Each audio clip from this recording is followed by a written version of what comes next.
Imagine this for a second. You are in the final days of your sophomore year of high school. Okay. It's a completely normal afternoon, right up until the exact moment a classmate takes a full swing with a baseball bat. Oh, wow. Yeah. The bat slips out of his hands and it comes flying directly at your face. It strikes you right between the eyes. That is just, it's horrifying. It is. The impact is so forceful that it crushes your nose into this distorted U shape. It shatters both of your eye sockets. It's massive trauma. Massive trauma. It sends the soft tissue of your brain slamming into the inside of your skull. You suffer multiple skull fractures. Your body starts shutting down. You have repeated seizures. And by the end of the day, you are put into a medically induced coma on a ventilator. It is an incredibly brutal reality to wake up to. Right. And the question becomes, how do you recover from something like that? Yeah, how do you even begin? How do you come back from a trauma that completely shatters your physical reality and sidelines your entire life? Because you don't do it with one miraculous cinematic leap. No, of course not. You do it through hundreds of tiny, almost invisible improvements over years. Which, I mean, that perfectly sets the stage for our deep dive today. Those tiny, invisible improvements are the very essence of human behavior modification. Absolutely. We're looking at James Clear's concepts around atomic habits today, specifically diving deep into the architecture of why we do the things we do. Yeah. Because habits aren't just, minor actions you take to pass the time. They are the fundamental neurological building blocks of who you become. Okay, let's unpack this, because our mission today isn't to give you some generic 101 level overview of how to build good habits. You probably already know the basics. Right. Everyone knows you should eat vegetables and go to the gym. Exactly. Instead, we are going to zero in on Chapter 10 of this material to completely deconstruct the hidden psychological causes of your bad habits and give you simple, actionable tools to dismantle them. That's the key. Dismantling them from the inside out. But let's start with a quick recalibration on how we view progress. There's this fantastic analogy in the source text about an airplane flying from Los Angeles to New York City. The flight path analogy, yeah. Right. If the pilot leaves LAX and shifts their heading just 3.5 degrees south, the plane doesn't end up in New York. It lands in Washington, D.C. Exactly. At takeoff, that tiny change is a matter of a few feet. But magnified across the distance of the entire United States, the result is completely different. What's fascinating here is the stark distinction between a goal and a system. Break that down. Well, the destination, New York, is the goal. Everyone have goals. But the heading of the plane, the daily mechanics of the flight, the tiny degrees of adjustment, that is the system. Right. And the core argument here is that if you are struggling to change a bad habit, the problem isn't a lack of willpower, and it certainly isn't a moral failing. The problem is a mechanical error in your system. It's just a broken system. Precisely. There's a principle in the text that captures this perfectly. Quote, "You do not rise to the level of your goals. You fall to the level of your systems." I love that. You fall to the level of your systems. Now, I think we all know the basic biological loop of those systems, right? The 4 steps. Cue, craving, response, and reward. Exactly. Your brain sees a cue, you crave a change in state, you respond with a habit, and you get a reward. But I want to skip past the beginner stuff today. Let's do it. If that loop is running perfectly in the background of our lives, what is actually glitching in the system when we form a destructive habit? I mean, why does my brain decide that scrolling on social media for 3 hours is a good response to a stressful workday? To answer that, we have to look under the hood at the core concept introduced in Chapter 10, which honestly completely reframes human motivation. Okay. The premise is this. Your habits are just modern-day solutions to ancient desires. Modern solutions to ancient desires. Meaning what, exactly? Our brains haven't updated their software in a few millennia. Pretty much. Human beings haven't evolved new fundamental motives. The hardware is ancient. Still running the caveman operating system. Exactly. We are biologically wired to want to conserve energy, obtain food and water, win social acceptance, reduce uncertainty, and achieve status. Those are the underlying motives of human survival. Okay, so how does that translate to today? Every single behavior you exhibit has a surface-level craving, like the craving to smoke a cigarette or the craving to check your phone. But beneath that surface craving is one of those deep, ancient motives. Let's map that out for the listener, because that is a massive shift in perspective. If I'm constantly checking Instagram, the surface craving is just wanting to look at photos. Right. But the ancient desire is winning social acceptance and approval. Exactly. Or take something like mindlessly eating junk food late at night. Oh, I know that one. We all do. The surface craving is the taste of salt and sugar, but the ancient desire is obtaining food and conserving energy for survival. What about browsing a dating app like Tinder? Finding a mate to reproduce. Playing video games for 6 hours? Achieving status and prestige within a hierarchy. So my brain is basically tricking me. It's using this highly advanced, addictive modern technology to satisfy primitive survival instincts. If we connect this to the bigger picture, the brain is essentially a prediction machine. It is continually taking in your surroundings, analyzing information based on past experiences, and making micro predictions about what to do next. It's constantly guessing. Yes, the true cause of your habit is actually the prediction that precedes it. The prediction, not the cue itself. Right. When you perceive a cue, say a notification ping on your phone or a stressful email from your boss, your brain runs a lightning-fast simulation. It predicts that taking a certain action will solve your current problem and return you to a baseline of safety. But wait, if the brain is this incredible prediction machine, why is it making such terrible predictions? What do you mean? Well, why does it predict that smoking a cigarette is the best way to handle work anxiety when we consciously know it's destroying our lungs? Ah, because the brain prioritizes immediate relief over long-term optimization. Let's look at two different people who both experience the exact same cue. A massive deadline at work that spikes their anxiety. Okay. The ancient underlying motive for both of them is to reduce uncertainty. Person A might ease that anxiety by smoking a cigarette. Person B might ease that exact same anxiety by going for a 20-minute run. So the core motive is identical. Yes, but the association they have built is different. Your current bad habit isn't necessarily the best way to solve your problem. It's just the method your brain happened to learn first and associate with immediate relief. It just grabbed the nearest tool available to put out the psychological fire, and now it thinks that's the only tool that works. Precisely. Once you associate a specific solution with the problem you need to solve, you keep coming back to it. The prediction leads to a feeling, and the feeling drives the behavior. So your brain says, I feel stressed. Last time I felt stressed, scrolling through my phone made me forget about it for 20 minutes. Let's do that again. Yes. It's just following the established pathway. So if it all comes down to these deeply ingrained associations, how do we actually rewire them? I'm asking for myself and the listener here. I want you to think about a bad habit you have right now. We all have one in mind. Right. Now, the standard advice for building a good habit is to make it attractive.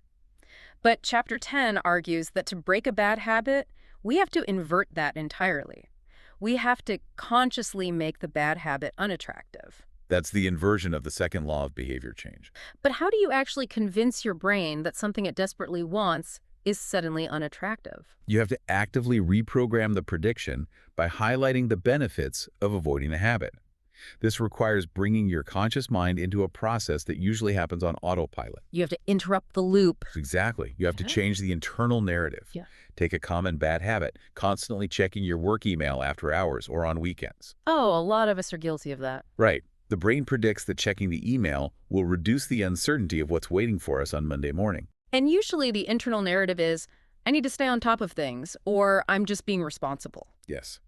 But to make that habit unattractive, you have to brutally reframe that association. You have to start telling yourself, checking this email doesn't make me responsible. It means I am letting other people dictate my personal time. Wow. It means I am choosing minor office politics over being present with my family. You are attaching a heavy psychological cost to the action before you take it. You are poisoning the prediction. If you repeat that new narrative enough times, the cue of the phone buzzing no longer predicts relief from uncertainty. It predicts loss of personal freedom. And once the brain associates the action with a negative outcome, the craving drops significantly. Exactly. Here's where it gets really interesting, because making a bad habit unattractive is only half the battle. You also have to replace it. Nature abhors a vacuum. Right. You have to make the hard, good habits more attractive to fill the void. And there's a highly actionable strategy in the text for this called the motivation ritual.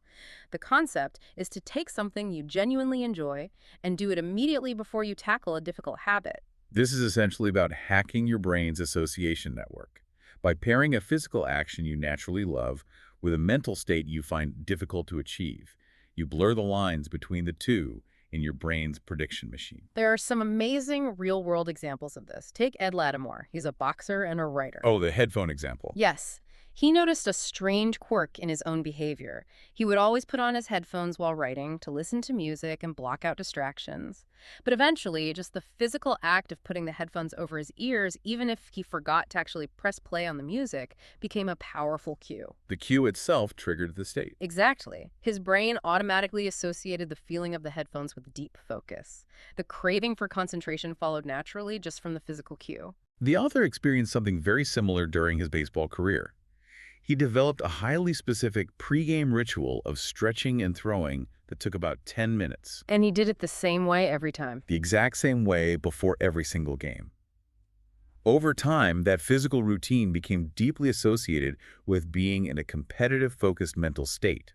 The fascinating part is that even if he was exhausted or unmotivated in the locker room, by the time he finished that 10-minute physical ritual, he was fully locked into game mode. It's almost like magic. It feels like it, but it's just biology. The physical action preceded and dictated the mental state. Okay, I get the concept. Putting on headphones, doing a warm-up routine. But does this actually work for the average person who is, say, in the middle of a high-stress crisis at work? That's a fair question. When your brain is in full fight or flight mode, can you really just run through a cute little ritual and fix your emotional state? Not immediately, no. It requires an investment of repetitions before it works under pressure. It's a brilliant application of classical conditioning. Think of Pavlov's dog, but for your emotional state. So you have to put the reps in. You have to train the association during low-stress times so it's ready during high-stress times. Walk me through a concrete exercise for that, for the listener. Let's say I want to stop my bad habit of snapping at my coworkers when I'm stressed and replace it with a habit of staying calm. Okay, you start by finding a small physical action that genuinely brings you joy or relaxation. Let's say it's petting your dog when you get home. Okay. You create a tiny, short routine right before you do it. Take 3 deep breaths and smile. Then pet the dog. Just 3 deep breaths and a smile. That's it. You repeat this process every day. 3 deep breaths. Smile. Pet the dog. Over weeks of repetition, your brain begins to physically associate that breathe and smile routine with the serotonin release of petting your dog. It links them together. Right. It becomes a neurological cue that literally means feeling happy and safe. So the deep breaths and the smile become a remote control. Exactly. A remote control for your emotional state. Once that association is locked in, you can deploy it in a different environment. When that crisis hits at work and you feel the urge to snap at a coworker, you step back. Take 3 deep breaths. Smile. And your brain just reacts. Because you've built that neural pathway, your brain predicts that relaxation is coming, which chemically lowers your stress response right there in the moment. That is incredible. But it also sounds like it takes a lot of discipline to set up. So what does this all mean for the listener who is sitting there right now thinking, okay, I want to reframe my associations and build these rituals, but overhauling my entire behavioral system feels completely overwhelming. This is where we have to scale things down dramatically. You cannot overhaul your life in a weekend. If you want to build a new, better association, a new habit should not feel like a challenge at all. That leads right into the 2-minute rule. Yes. The idea is that you have to standardize a habit before you can optimize it. You can't improve a routine that doesn't exist yet. You have to show up first. Right. So if you want to start a habit of reading before bed instead of doom scrolling, your goal shouldn't be, I will read a whole chapter. Your goal becomes read 1 page. Keep it under 2 minutes. Exactly. Do 30 minutes of yoga becomes unroll my yoga mat. Fold the laundry becomes fold 1 pair of socks. You strip all the psychological friction away. This raises an important question, one that behavioral psychologists hear constantly. How long does it actually take to form a new habit? Oh, the magic number question. Right. People are obsessed with time frames. They want to know if it takes 21 days or 60 days to rewire these ancient desires. But that is a fundamental misunderstanding of how the brain's prediction machine works. It's not about the calendar. No, it's not about the amount of time that has passed at all. It is entirely about the frequency of the repetitions. Right. The research in the text shows these learning curves where automaticity, which is the ability to perform a behavior without conscious thought, increases radically with repetitions, not just the passage of days. It's about how many times you cast the vote. It's like walking a path through a dense forest. Walking it once on a Monday and then waiting until next Monday to walk it again doesn't clear the brush very quickly. The path overgrows. Exactly. Oh. But walking back and forth on that exact same path 20 times in one single afternoon clears a visible, permanent trail. The frequency creates the automatic pathway in the brain. The brain needs those repeated filings of neurons to solidify the pathway. And to ensure you actually get those repetitions in, you have to manage your physical environment. Human behavior naturally follows the law of least effort. We are lazy by design. We are. Given two options, we will almost always gravitate toward the option that requires the least amount of physical and mental work. Which means we can reverse engineer our environment to manipulate our own laziness. Exactly. If you want to make a good habit easy, you reduce the friction. If you are trying to write a report and want to stop checking your phone, leave the phone in an entirely different room until lunch. Make the cue invisible. Right. By making it invisible, the friction of having to stand up, walk down the hall, and grab the phone is just high enough to stop the mindless, automatic impulse to scroll. But if you want to make a bad habit difficult, you intentionally increase the friction. The television example in the text is a perfect illustration of this. Let's say your bad habit is coming home and immediately turning on the TV, which satisfies that ancient desire to conserve energy. Okay. To increase friction, unplug the television after every single use. And if that isn't enough friction to stop you? You take it further. Unplug the TV and take the batteries out of the remote control after every use. Put the batteries in a drawer in the kitchen. That sounds incredibly annoying. That is the entire point. The effort required to walk to the kitchen, find the batteries, put them in the remote, and plug the television back into the wall interrupts the thoughtless, automatic nature of the habit. It breaks the circuit. Yes. It forces your conscious prediction machine to step in and ask, do I actually want to watch a specific show right now? Or am I just tired and bored? You are adding a literal speed bump to the neural pathway. It's brilliant because it removes the convenience of the bad decision. So we've covered some incredibly dense psychological ground today. Let's pull it all together for the listener. So good. The big picture is that atomic habits are the compound interest of self-improvement. Getting 1% better every day, adjusting your system by just a few degrees, counts for a massive amount in the long run. It lands you in New York instead of D.C. Exactly. But more specifically, we looked at Chapter 10's mechanics today, understanding that every stubborn bad habit you have is just a modern, often destructive solution to a perfectly normal ancient desire. Whether it's food, status, or connection. Right. Your brain is simply predicting that a certain action will bring relief or status. To break that bad habit, you have to uncover that underlying motive. You have to actively reframe the association to make the old behavior seem unattractive. By poisoning the prediction. Yes. While using motivation rituals and classical conditioning to make the new behavior appealing.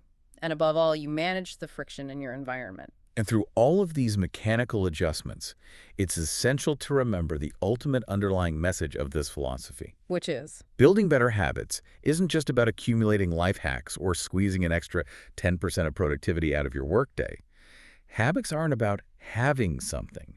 They are about becoming someone. I love that. Your identity emerges out of your habits. Every single action you take, every tiny repetition, is a vote for the type of person you wish to become. You have the power to change your fundamental beliefs about yourself simply by casting new votes today. Casting votes for your future self. I think that is the perfect framing. As we wrap up this deep dive, I want to leave you with one final thought to mull over, applying everything we just discussed. A little homework. Exactly. Think about the most stubborn, frustrating, bad habit in your life right now. The one you just can't seem to shake, no matter how much willpower you use.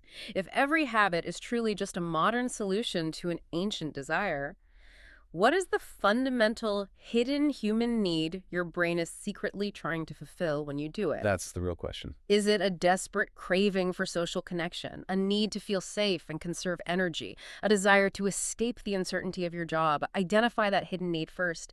And more importantly, what happens tomorrow if you consciously choose to give your brain a slightly better, healthier vehicle to get there? It changes everything. It really does. Thank you so much for joining us on this deep dive. Start casting those votes for your future self today. We'll catch you next time.